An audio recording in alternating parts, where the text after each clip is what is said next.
first day of school, my teacher said, why don't you draw a picture for your parents? So I drew a picture of an alligator and I named him Terrence. When I gave that picture to my mom, she said, I love pink alligators. Then she bought some magnets and she put my picture on the refrigerator.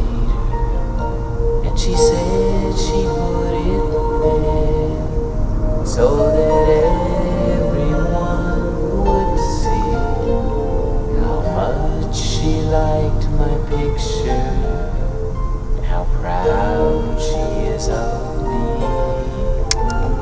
Now when the teacher asks me why a drawing takes so long, I said, 'cause it's a refrigerator picture for my mom.